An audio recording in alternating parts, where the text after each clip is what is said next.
দৰ্শকসকল, কলিযুগৰ ৫,০০০ বছৰ সম্পূৰ্ণ হ'ল আৰু কলিযুগ শেষ হ'বলৈ এতিয়াও ৪,২৬,৮৭৬ বছৰ বাকী আছে। পুৰাণৰ মতে কলিযুগৰ শেষত ভগৱান বিষ্ণুৱে পুনৰ অৱতাৰ ল'ব কল্কি ৰূপত।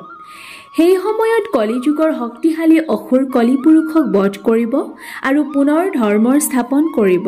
কিন্তু আপোনালোকে বাৰু জানেনে যে কলিযুগৰ অন্তিম সময় কিমান ভয়ানক হ'ব, যাক কল্পনা কৰিলে বুকু কঁপি উঠে। কলিযুগৰ ভয়ানক ৰূপৰ বৰ্ণনা বিষ্ণু পুৰাণতো উল্লেখ কৰা হৈছে। বিষ্ণু পুৰাণত উল্লেখ থকা মতে যিমানেই কলিযুগৰ অন্তিম সময় ওচৰ চাপিব, সিমানেই মানুহৰ বয়স কমি আহিব আৰু শেষত গৈ মানুহৰ বয়স কেৱল ২০ বছৰ হ'বগৈ। আৰু কলিযুগত মানুহৰ চুলি বাল্য অৱস্থাতে বগা হৈ যাব। দৰ্শকসকল, হিন্দু ধৰ্মগ্ৰন্থ শ্ৰীমদ ভাগৱত আৰু ভৱিষ্য পুৰাণত উল্লেখ থকা মতে কলিযুগে যেতিয়া চৰম সীমা পাৰ কৰিব, তেতিয়া পাপ কৰ্ম কৰা ব্যক্তিৰ সংখ্যা বাঢ়ি যাব। তেতিয়া চাৰিওফালে কেৱল অধৰ্ম হ'ব। সকলো ঠাইতে চুৰি ডকাইতি, লুটপাট, হত্যা, ধৰ্ষণৰ দৰে জঘন্য কাণ্ড হ'ব। সমাজ বুলি একো নাথাকিব। কোনো কাৰো বিপদত সহায় নকৰিব আৰু মানুহে মানুহৰ হত্যা কৰিবলৈ অলপো সংকোচ নকৰিব। কলিযুগত এনেকুৱা এক সময়ো আহিব য'ত এগৰাকী মহিলাও নাথাকিব যি নিজৰ স্বামীক সন্মান কৰিব। সকলো মহিলা পৰপুৰুষৰ লগত সম্বন্ধ থাকিব। সেই সময়ত মানুহ 16 বছৰ বয়সতে বুঢ়া হৈ যাব আৰু মহিলাসকল 8-10 বছৰ বয়সতে গৰ্ভৱতী হ'ব। দৰ্শকসকল, মহাভাৰতত উল্লেখ থকা মতে যিমানেই কলিযুগ ওচৰ চাপি আহিব, সিমানেই সত্য, ধৰ্ম, পবিত্ৰতা, ক্ষমা, দয়া, আয়ুস, বল আৰু স্মৃতি শক্তি নোহোৱা হ'ব। পৃথিৱীত বৰষুণ নোহোৱা হ'ব। সূৰ্যৰ প্ৰকোপ ইমানেই ভয়াৱহ হ'ব যে সকলো সাগৰ, মহাসাগৰ, নদ-নদী সকলো শুকাই যাব। বতৰে ভয়ংকৰ ৰূপ ল'ব। কেতিয়াবা বতাহ, বৰষুণ, কেতিয়াবা আকৌ ভয়ংকৰ ৰ'দ, কেতিয়াবা বানপানী, ছুনামিৰ দৰে প্ৰলয় আহিব। গৰম ইমান বাঢ়ি যাব যে পাতাল লোকলৈকে সকলো ভস্ম হৈ যাব। পুৰাণৰ মতে মানুহে ঘৰৰ ওচৰৰ নদীকেই তীৰ্থস্থান বুলি পূজা কৰিব। কলিযুগত লোভী আৰু চতুৰ ব্যক্তিক মহান বুলি গণ্য কৰা হ'ব। তেওঁলোকৰ কথা সকলোৱে সত্য বুলি পালন কৰিব। সময় ইমানেই সলনি হৈ যাব যে কোনো ধৰ্মগ্ৰন্থৰ কথা নুশুনা হ'ব। সকলো ধাৰ্মিক ব্যক্তিয়ে নিজৰ লাভৰ বাবে সাধাৰণ লোকৰ ব্যৱহাৰ কৰিব। তেওঁলোকে ধৰ্ম প্ৰচাৰটো কৰিব, কিন্তু আচৰণ ৰাক্ষসৰ দৰে হ'ব। দৰ্শকসকল, কলিযুগৰ শেষত খেতি-বাতি নোহোৱা হ'ব, যাৰ ফলত মানুহে ফল-মূল খাই থাকিব লাগিব আৰু সকলো মনুষ্যৰ তুলনা আনৰ লগত কৰা হ'ব। কলিযুগত মানুহৰ আচৰণ দুষ্ট চৰিত্ৰৰ হ'ব আৰু ঋষি-মুনিও দুষ্ট আচৰণৰ হ'ব। সংসাৰত পৰস্পৰৰ মাজতেই বিৰোধিতা হ'ব। বিশেষকৈ ৰজাসকল দুষ্ট চৰিত্ৰৰ হ'ব। সাধাৰণ মানুহৰ অৱস্থা ভয়াৱহ হ'ব। মানুহে নিজৰ ধৰ্ম এৰি আন ধৰ্ম পালন কৰিব। মানুহে ভগৱান পূজা কৰা বন্ধ কৰি দিব। মানুহৰ বুদ্ধি ধৰ্মৰ বিপৰীত হ'বলৈ ধৰিব।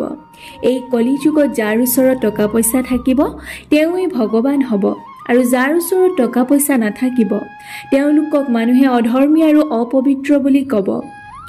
ধন টকা পইচাৰ কাৰণে মানুহে আপোনজনকো হত্যা কৰিবলৈ সংকোচ নকৰিব আৰু আজিৰ সময়ত এই সকলোবোৰ সত্য হৈ পৰিছে।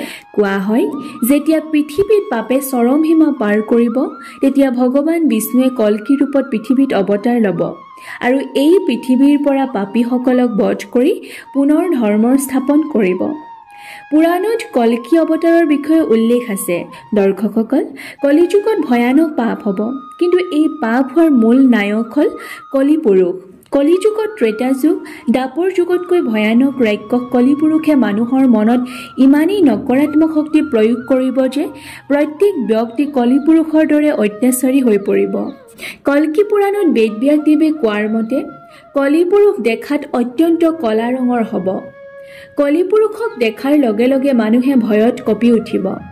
কলিপুৰুষে বাওঁ হাতত অস্ত্ৰ ধাৰণ কৰিব আৰু সেই হাতেৰে কলিপুৰুষে সাধাৰণ মানুহৰ ওপৰত অত্যাচাৰ কৰিব। কল্কি পুৰাণত উল্লেখ থকা মতে কলিপুৰুষৰ পেট বহুত ডাঙৰ হ'ব। সি কেৱল মানুহৰ মাংসহে খাব। কলিপুৰুষ মায়াবী হ'ব। কলিপুৰুষৰ ৰূপ ইমান ভয়ংকৰ হ'ব যে সাধাৰণ মনুষ্যই কলিপুৰুষৰ সন্মুখত পৰুৱাৰ যেন দেখিব। আনকি কলিপুৰুষৰ জিভাও বহুত বেছি দীঘল হ'ব আৰু কলিপুৰুষৰ শৰীৰৰ পৰা ভয়ংকৰ দুৰ্গন্ধ ওলাব, যাৰ দুৰ্গন্ধ সাধাৰণ মানুহে সহ্য কৰাটো কঠিন হৈ পৰিব। ইয়াৰ বাহিৰেও কল্কি পুৰাণত কলিপুৰুষৰ পত্নীৰ বিষয়েও উল্লেখ আছে। কলিপুৰুষৰ পত্নীৰ নাম ধ্ৰতকি হ'ব। ধ্ৰতকি দেখাত কলিপুৰুষৰ দৰে ভয়ানক হ'ব। তাইৰ চকু কোলা মেকুৰীৰ দৰে হ'ব, যাক দেখাৰ লগে লগে যিকোনো ব্যক্তি তেওঁৰ অধীন হৈ যাব। যিমানেই দিন বাঢ়ি গৈছে সিমানেই কলিপুৰুষ পৃথিৱীলৈ অহাৰ সময় আহি পৰিছে। কলিপুৰুষে ভগৱানৰ সকলো ভক্তৰ মনত অধৰ্মৰ সৃষ্টি কৰিব। তেওঁলোকক সেইবোৰ কাম কৰিবলৈ বাধ্য কৰাব যিবোৰ তেওঁ কোনোদিনেই নকৰে। কলিপুৰুষৰ ওপৰত ইমানেই শক্তি হ'ব যে সকলো মনুষ্যক নিজৰ সৈন্যত ভৰাই ল'ব। কলিপুৰুষে সময়ৰ লগত নিজৰ ভৌতিক স্বৰূপ ধাৰণ কৰিব, যাৰ ফলত কলিপুৰুষৰ শক্তি আৰু বাঢ়ি যাব। কলিপুৰুষৰ শক্তি আহৰণ কৰাৰ একমাত্ৰ উপায় হ'ল অধৰ্ম। মনুষ্যই যিমানেই অধৰ্ম কৰিব, কলিপুৰুষ সিমানেই শক্তিশালী হ'ব। কলিপুৰুষে সেই শক্তি সাধাৰণ মনুষ্যকো দিব, যাৰ ফলত মনুষ্যই অনেক পাপ কৰিব আৰু সেই পাপৰ পৰা মনুষ্যই নিজকে ৰজা সজাব। আৰু সেই শক্তিৰ বাবে লাহে লাহে মনুষ্যই পুণ্য কৰ্ম কৰিবলৈ এৰি দিব।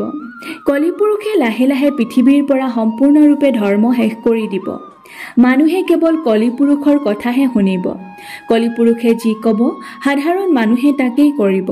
বৰ্তমান কলিপুৰুষৰ ভৌতিক স্বৰূপৰ সৃষ্টি নাই হোৱা, কিন্তু কলিপুৰুষে নিজৰ শক্তিৰে সাধাৰণ মানুহৰ মনত অধৰ্ম স্থাপন কৰাৰ আৰম্ভ কৰি দিছে আৰু তাৰ ফল আমি প্ৰত্যেক দিন প্ৰমাণস্বৰূপে পাইছোঁ। আৰু লাহে লাহে তেনেকৈ পৃথিৱী ধ্বংস হৈ যাব। কোৱা হয় এটা সময়ত পৃথিৱীত একো নাথাকিব। ভাল মানুহবোৰ আগতে সৰগলৈ গুচি যাব আৰু বেয়াসকলৰ ভয়ংকৰ মৃত্যু হ'ব। নদ নদী শুকাই যাব। জ্বালামুখীয়ে ভয়ংকৰ ৰূপ দেখাব। সকলো ফালে কেৱল অধৰ্ম হ'ব।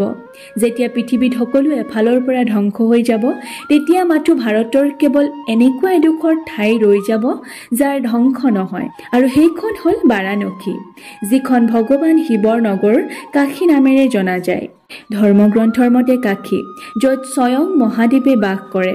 কোৱা হয় কাশী তেওঁ নিজেই সৃষ্টি কৰা চহৰ। সেইকাৰণে হিন্দু ধৰ্মত কাশী বিশ্বনাথৰ এক অমূল্য মহত্ব আছে।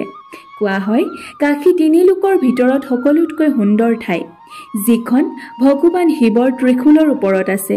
সেইকাৰণে কোৱা হয় বাৰাণসী কলিযুগৰ শেষতো থাকিব বুলি।